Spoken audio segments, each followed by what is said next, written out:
तो है गाइस, कैसे हो आप लोग। तो आज की वीडियो स्पेशल होने वाली है क्योंकि आज हम बात करने वाले हैं जू पेन की डिवाइन आई ऑफ वॉइड के पावर्स के बारे में और उसके लेवल्स के बारे में कि किस लेवल्स पे आने पे उसकी कैसी कैसी पावर्स अनलॉक होने वाली है। तो चलो इसके बारे में बात करते हैं। अब देखो, ये एक आई एबिलिटी है जिसके अंदर टोटल में 13 स्टेजेस मौजूद होती है। अब इसका क्रिएटर एक हेवनली सॉवरिजन होता है। अब ये कौन है, ये तो इस पे हम सेपरेट वीडियो ला सकते हैं, लेकिन फिलहाल में अभी हम इसी आई के बारे में बात करने वाले हैं।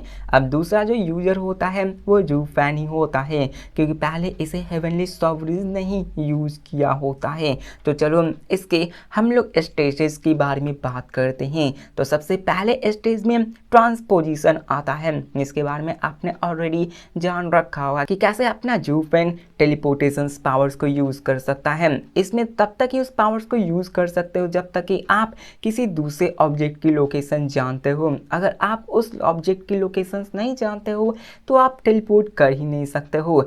सेकेंड एबिलिटी जो आती है वो आती है आई वर्ड एनिहिलेशन, जिसमें कि अपना जू पेन फिलहाल के लेटेस्ट एपिसोड में एक सैक्रेड जो कि 6 लेवल की सैक्रेड शॉट थी उसको सप्रेस करने में यूज किया था। इसके बारे में आप लोग अच्छे से जानते ही होंगे। अब जो थर्ड स्टेज आती है उसको इल्यूजन या फिर मिरेज वर्ल्ड कहा जाता है। बेसिकली इसमें अपना जू पेन किसी को भी इल्यूजन में डाल सकता है जो कि काफी ज्यादा पावरफुल होती है। इस इल्यूजन में जाने के बाद उस बंदे के लिए टाइम स्लो सा हो जाएगा और विक्टिम के पास कोई चांस ही नहीं हुआ कि वो उस इल्यूजन से बाहर भी निकल पाएगा। लेकिन इस इल्यूजन को मेंटेन करने के लिए काफ़ी ज़्यादा सोल पावर की ज़रूरत होती है। इसकी कंजप्शन भी काफ़ी ज़्यादा हाई होती है, तो इसका एक मेजर ड्रॉबैक होता है। अब चौथा जो स्टेज आता है उसे स्पेस क्रशर कहा जाता है। जब जू पेन इसको अनलॉक कर लेगा तो एक थंडर फ्लेम स्पेस क्रशर का यूज़ कर पाएगा। 100 मीटर रेडियस में वो सब चीज़ को तबाह कर सकता है। उसने इसको अनलॉक भी कर दिया, बस उसका वो यूज नहीं करता क्योंकि इसका जरूरत पड़ा ही नहीं। इसके साथ फिफ्थ आई स्टेज की पावर्स आती है स्पेस बैरियर। ये बैरियर्स इतनी ज़्यादा पावरफुल होगी किसी भी हायर रेलम वाले बंदे के भी वो अटैक्स को झेल सकती है। ये यूजर के आसपास 7 इनविजिबल बैरियर्स बना देती है जिससे कि यूजर्स काफ़ी ज़्यादा पावर से इम्यून हो जाता है। जिसके साथ 6th स्टेज आती है जिसको कह सकते हो कि ये स्टोरेज टाइप एबिलिटी होती है। आपको 799 नोवेल चैप्टर में इस पावर्स का जिक्र दिखेगा जहाँ पे अपना जू पेन एक एम्प्टी स्टोरेज को क्रिएट कर सकता है जहाँ पे वो किसी भी चीज़ को रख सकता है, स्टोरेज की यूज होती है। जिसके साथ 7 स्टेज आती है जो कि एक स्काई सील होती है, मतलब ये सीलिंग टेक्निक होती है और ये किसी भी बंदे को सील कर सकती है और उसे वॉइड में हमेशा के लिए भेज सकती है। ये पावर सच में काफ़ी खतरनाक है क्योंकि किसी बंदे को हमेशा के लिए अकेले किसी वॉइड में ट्रैप कर देना ये काफ़ी ज़्यादा पावरफुल होती है। अब इसके बाद आती है 8 आई स्टेज टेक्निक जिसकी एबिलिटी की नाम है इंस्टेंट स्काई।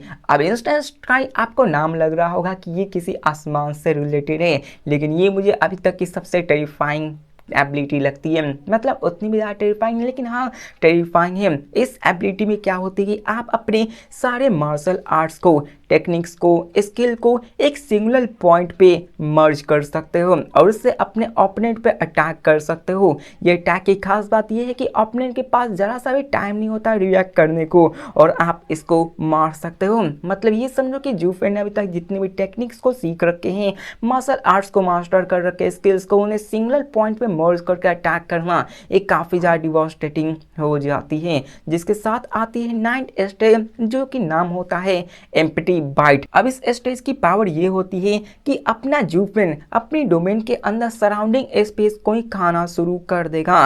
वो अपने डोमेन के अंदर किसी को भी ले आएगा ना तो वो उसको उनके नॉलेज के बिना ही खाना शुरू कर देगा, उनको डिस्ट्रॉय कर देगा। बेसिकली अपने डोमेन के अंदर अगर कोई आ गया तो पूरी तरह से हारा जाएगा, मारा जा सकता है। और उसकी पावर्स इतनी नहीं होगी कि वो इस पावर को रेसिस्ट कर सके। जिसके साथ 10th आई स्टेज आती है जिसका नाम वॉइड रेंड होता है, जो कि किसी भी चीज को सक कर सकती है। ब्लैक होल जैसे पावर है ना, वो ऐसे ही इस 10th स्टेज में आती है, किसी भी चीज को सक कर लेगी, उसको अपने अंदर ट्रैप कर लेगी हमेशा के लिए। ब्लैक होल जैसी पावर्स को आप लोग समझ लो, बस इतना ही है। जिसके साथ 11th स्टेज आती है जिसका नाम एम्प्टी होता है। लेकिन यार ये स्टेज उस वक्त अपीयर हुई थी जब हेवनली सॉवरेन जिसने कि इसको बनाया था वो 4 सॉवरेन के द्वारा अटैक किया गया होता है। अब ये बंदा है कौन, इस पे मैं एक सेपरेट वीडियो ला दूंगा अगर कमेंट अच्छे खासे आए। जिसके साथ हमें ये पता चलता कि इस पावर, इस एबिलिटी को यूज करके वो एक गोल्डन ब्राइट लाइट यूज करता है जिससे कि वो किसी काले अंधेरे से सागर को मिटा सकता है। मतलब ये पूरी तरह से एनिलेशंस वाली पावर्स को पोजेस करता है। जिसके बाद आती है 12 आई जिसका नाम है ट्रू वर्ल्ड। और ये पावर ऐसी है कि इससे आप अपने मॉर्टल डोमेन को, लाइटनिंग कैनियन को, इन्फर्नल वैली और आइस माउंटेन तक को क्रिएट कर सकते हो। मतलब इस 12 स्टेज में आपके पास क्रिएशंस की एबिलिटी आ चुकी होती है। अब इसके बाद आती है 13 और लास्ट स्टेज जिसको कहते हैं वॉइड आई, जिसे हेवनली सॉवरेन्स के द्वारा ही यूज किया गया होता है। जबकि वो एक सुप्रीम रियलम तक आ चुका था तो उसने सैक्रेड डोमेन को डिस्ट्रॉय करने के लिए इस पावर को यूज किया था। अब यहाँ पे मेजर इंपॉर्टेंट चीज ये समझो कि जो अपना जूफेन है ना, वो लास्ट स्टेज सिर्फ 9th आई तक ही यूज कर पाता। 10th 11 12 अपना जूफेन उसको यूज कर ही नहीं पाता, यहाँ तक कि 9th तक गया तो 13 तो यूज कर ही नहीं पाएगा।